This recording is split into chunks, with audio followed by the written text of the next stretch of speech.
And as time rolls on and the years grow dim, I'll bet sometimes you'll think of him, and maybe too you'll wish that you were the old man of the mountain. Yes, I often sigh and I wish that I were the old man of the mountain.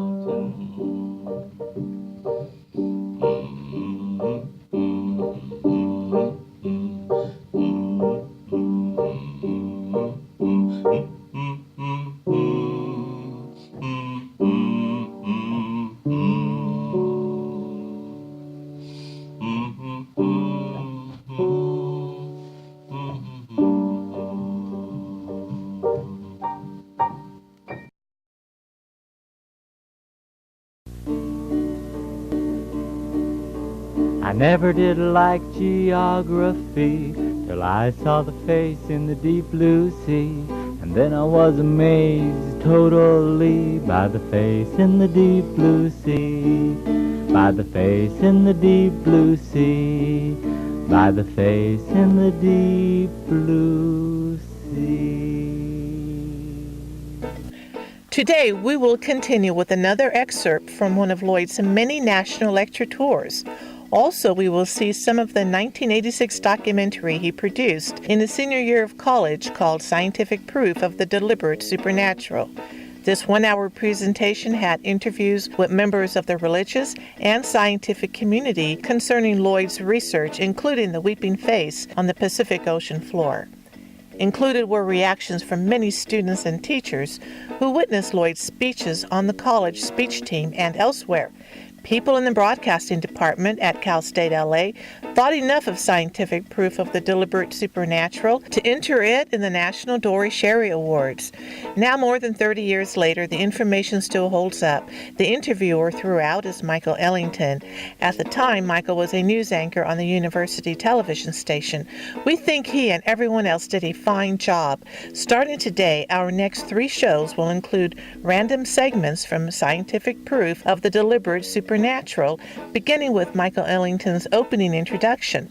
Future episodes will include regular segments from Lloyd's numerous radio and television interviews.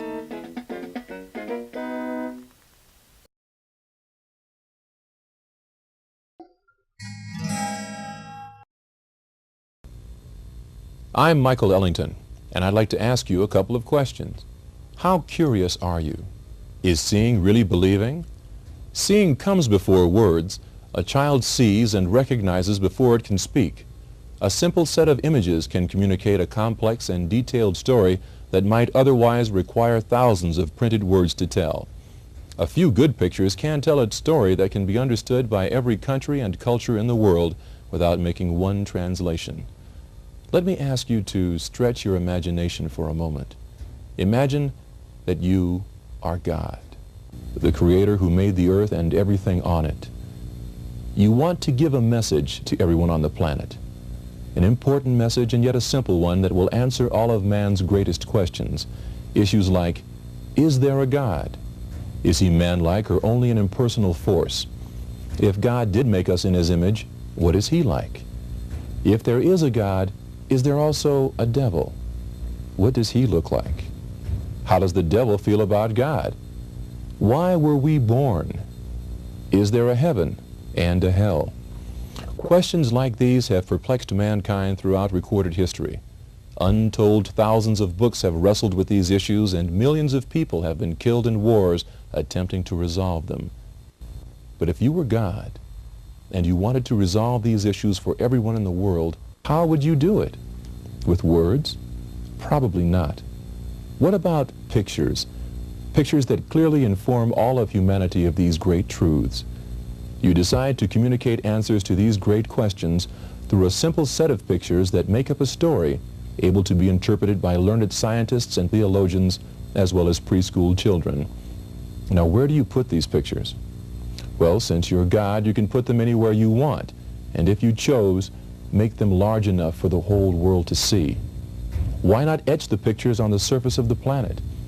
This is precisely the basis for a hypothesis put forth by MAPS researcher Lloyd Stewart Carpenter.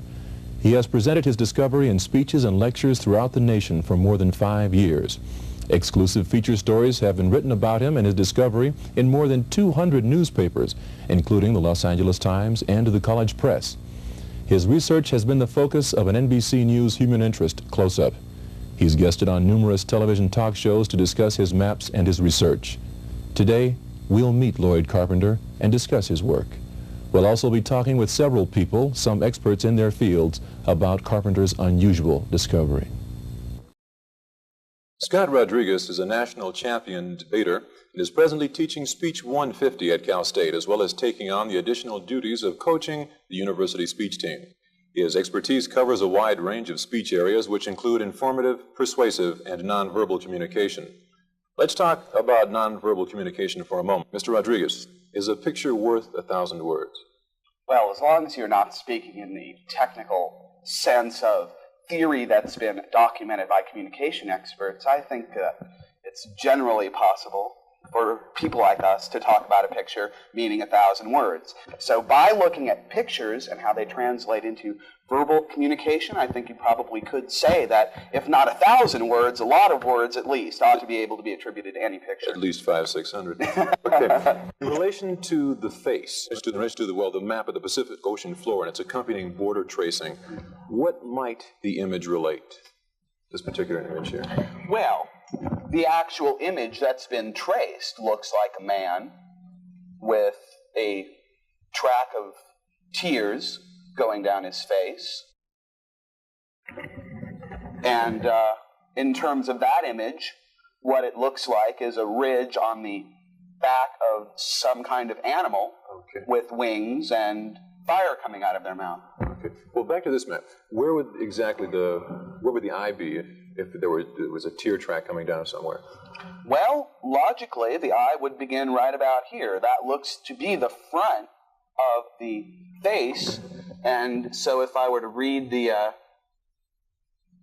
where the eye became out here, it would come out at about here. A hypothetical question then. As an expert in all levels of communication, if you wanted to relay a simple message about good and evil that would communicate to all ages and languages, what would you think would be best, words or pictures? Well, cognitively, once again, and this has been proven by psychiatrists, words and, images do not have the same effect on people. Words are bound by culture and language and connotation and other aspects that are not tangible, whereas, images are not bound to language or particular cultures. They transcend also age groups. You can touch people whose ages are lower than the age of reading with these kinds of images. What I'm looking for now is not so much your expert opinion as an expert in communications, but more your personal gut level reaction. What do you think about Lloyd Carpenter discovering these images and these maps? Well, I think it's just crazy. The man is some sort of a wild genius, I think, to have gone and made these attributions on the basis of evidence which is actually physical here on the planet. You know what I mean? Yes. And in order to make attributions to an image generated not by an artist but by the world itself, I would think shows some sort of plan or design in the universe. So, if indeed these kinds of attributions can be made using the geological structure of the Earth, then there must be something about the geological structure of the Earth that we don't yet understand. Back to the map on the Pacific Ocean floor.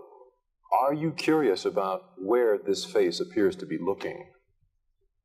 Well, yes, as a matter of fact. Without having an entire map laid out here, it's very hard to tell where the eye on the map would be looking to. So, yes, actually, that is quite interesting, isn't it?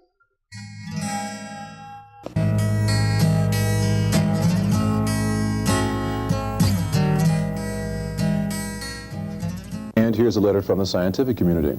Quote, "As a scientist and a practicing Catholic, I have briefly examined and discussed the ideas, views, and cartographic evidence of Lloyd S. Carpenter, and find them and him to be intriguing, meritorious, and deserving of further study. He is a serious and committed student whose views and convictions should not be so readily dismissed because of their religious as opposed to scientific origin." Signed, James R. Powers, Ph.D. We're talking with Greg Smith, a Christian and a student of religion, a member of the Lake Avenue Congregational Church.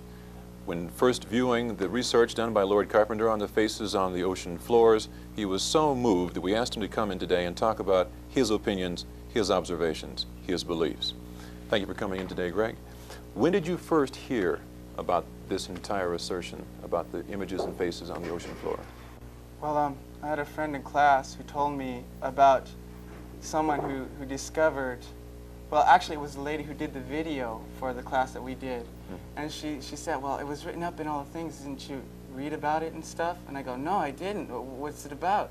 And she told me about this big face in the middle of the ocean, and the picture of the devil lashing at its throat and everything.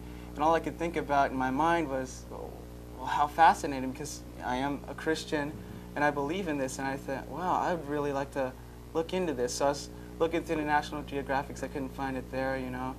And so finally, in class, the guy who did the discovery of this, he showed the video to us. And I was just baffled and amazed. It was even more clear than I could even imagine it was. When she told me, I thought, pictures in the ocean, how clear could that be, you know?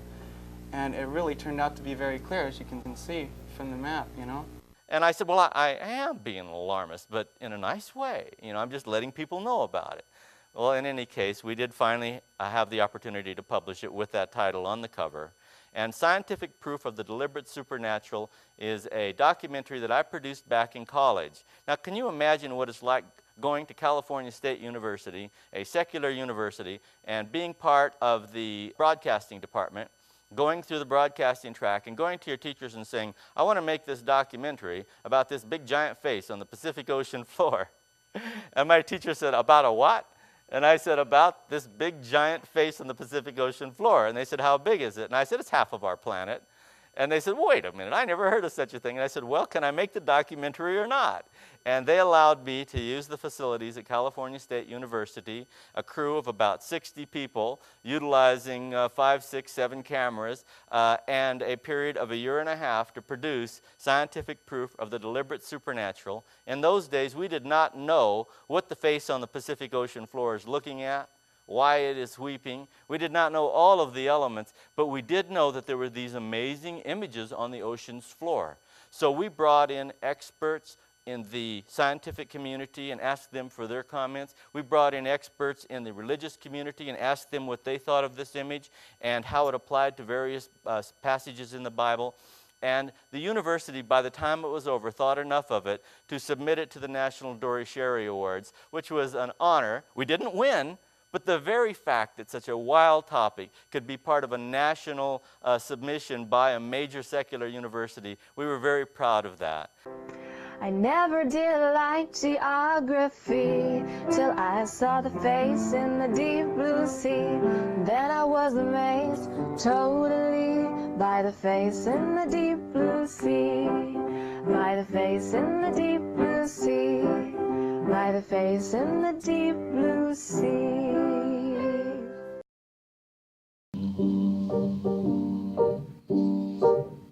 Yes, I often sigh and I wish that I were the old